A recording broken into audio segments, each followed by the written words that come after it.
It will be Smoking Joe Roberts, who wins a first American race in the Intermediate World Championship since 1990. Joe Roberts then wins the 7-lap sprint race here in Portimao. Oh man, it's been a long road for me. It meant so much to me to get that win, you know, especially for all the American fans back home. I know it's been a long time coming. I couldn't believe it the last 2 laps. I said, oh man, I saw the gap. I was like, I can't believe I have this gap right now. I couldn't even ride the last lap, you know. I was just all over the place, and I just wanted to not make a mistake and bring it home. I just want to say a big thank you to everybody who's supported me through this time, and yeah, let's hope it's the first of many. Joe Roberts, his first Grand Prix victory as Joe lives the American dream in Portimao this afternoon. So you know the old saying, the old adage, right? You're only as good as your last race. Well, if you're Joe Roberts, that is pretty darn good because he is a Moto2 race winner. Joe, welcome. Thanks for joining us and a huge congratulations. Have you come back down to earth? Is it real? Yeah, hey, thanks for having me on. Yeah, I mean, it's something pretty incredible for me.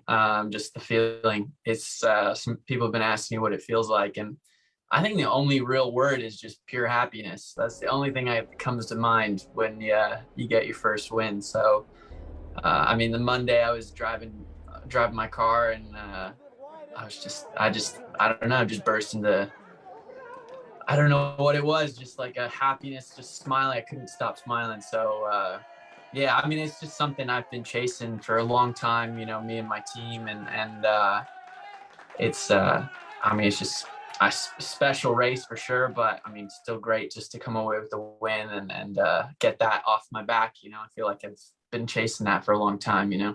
I loved at the end of the race when you said to Simon Crafar there in Parc Fermé, it's pretty cool to look up, and you pointed to the stars and stripes. That was a special feeling.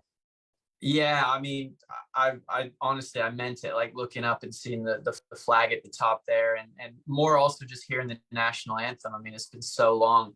I remember being at the race that Ben Spies won in Assen back in 2011. And yeah, I was there. I watched it happen. So it's kind of crazy to think I was watching that race, and then I would be the next one to have that national anthem play in the MotoGP paddock. So yeah, crazy feeling for sure. So you're getting into a bit of a habit here, a little bit of a rhythm of ending very long streaks. You remember a couple of years ago when you got your first pole position in Moto2? That ended a big drought. And then now for you to win in the intermediate class, John Kosinski, 32 years ago in 1990, you weren't even born. No, I wasn't even born then.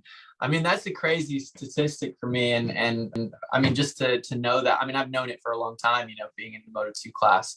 I guess it's not really been a successful way for Americans, you know, for a long time, you know. Even back in the day, I feel like, you know, the guys like Wayne and Eddie, they just jump straight to 500s, you know. So yeah, it's definitely a different way to go. And I mean, yeah, crazy to get that statistic for sure. So we'll get to the race in a moment, but one thing that is very much in the front of my mind. Look, I know it's no guarantee, and I know it's not easy, and I know it's not going to hurt your chances, that's for sure. But what do you think that win at the weekend did for your goal of making it to MotoGP one day?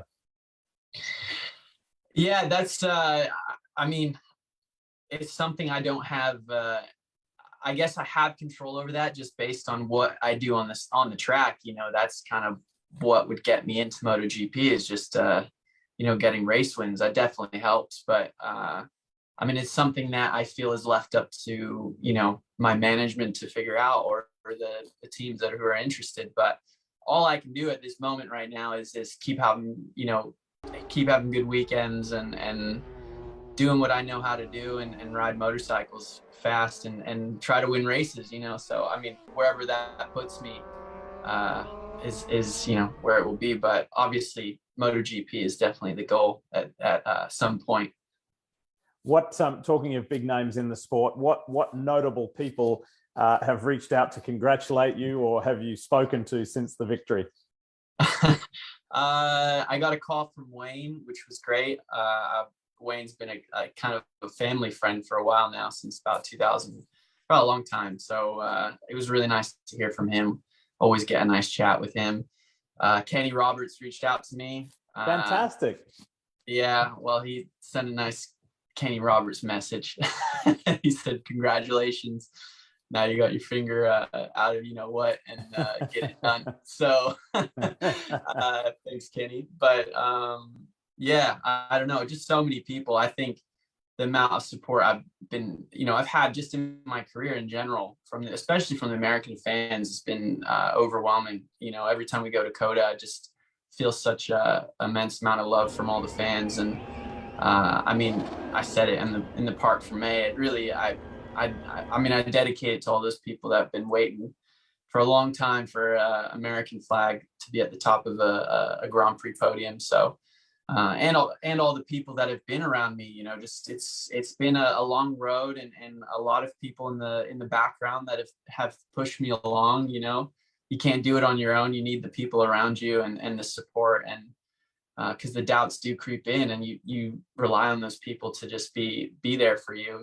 So I've had a lot of figures over the years that have really helped me in certain ways. So yeah. Well, let's add a famous figure to the cheer squad for you. Okay, I'll give you a little background story.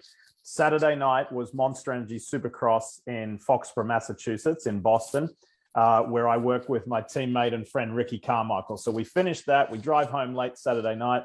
Sunday morning, we're here at my house, and guess what we do? We watch your race. We watch the MotoGP weekend, and we were tense. We were yelling at the TV. Oh, no way. You had the greatest of all time, Ricky Carmichael, cheering you on.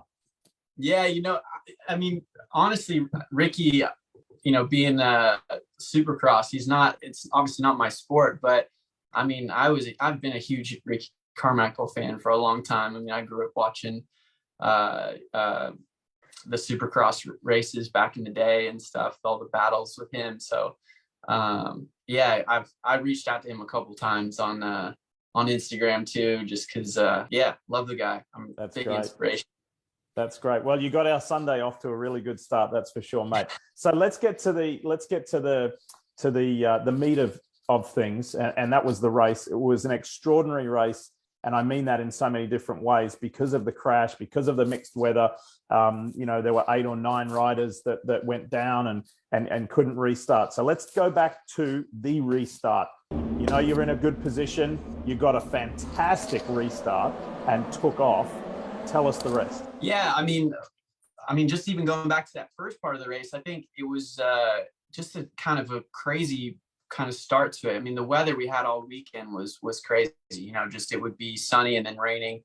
And that first part, I mean, it was just sprinkling down, and definitely unfortunate for all the riders to go down like they did. But I mean, I felt strong in the first part of the race, and I felt like we had a pace to run up front. So I think going into the second part, I felt real confident that I could go. The thing that I think I maybe figured out to be able to take off like I did, because I was able to pull that gap, was the first part of the siding laps. I just put my foot down and I started feeling all the corners, because that's as a road racer, when you're out on a track that's just rained, you really need to know if it's worth pushing or you're going to go down again. So I was putting my foot down to see if my boot would catch, and if it catches, I know there's some grip there. Or if it's going to slip along, then I know it's probably still wet.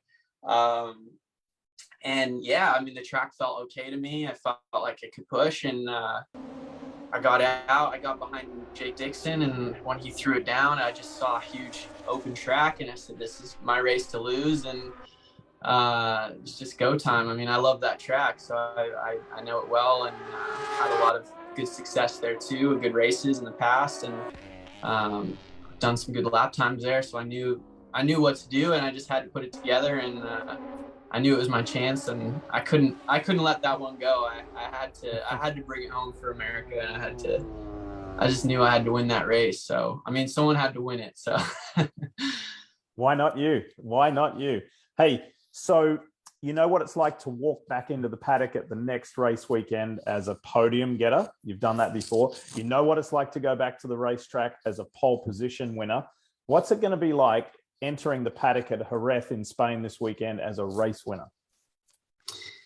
Right. I mean, I felt kind of a feeling of, I don't know. I feel like it's been something looming over me for a long time. I got so close to winning a race and in the years past. And I think now I've been able to do it. I feel a little bit more relaxed. Obviously the way I won it with not everybody there, I think there's still stuff to prove. You know, I still want to win more races. So that's ultimately the thing. And I mean, I'll approach the weekend like every other weekend. You know, I'm racing against the best riders in the world, and it's always a fight every weekend. But I feel confident we can win. I felt that from the beginning of this year with this team, and if it wasn't last weekend, I feel it will be another weekend that we'll get it done. So yeah, I'm feeling a lot of confidence. I really like Jerez, and also the next coming tracks too, like Le Mans and Mugello. Those are some good tracks for me. Well, just keep in mind that you've got a lot of support on this side of the pond. We'd be remiss if we didn't mention your fellow American and fellow competitor, Cameron Beaubier, who was up front as well. So this is a spoil. This is a spoil for US fans because, you know, we've got both of you to cheer for. So congratulations again, Joe. This is huge. You've broken a huge drought, and I know it's a huge boost to you and your career and your Italtrans team. So go get them. Keep it going. All right, man. Yeah, I'll definitely do my best with that. And yeah, thank you for reaching out and calling. Appreciate it.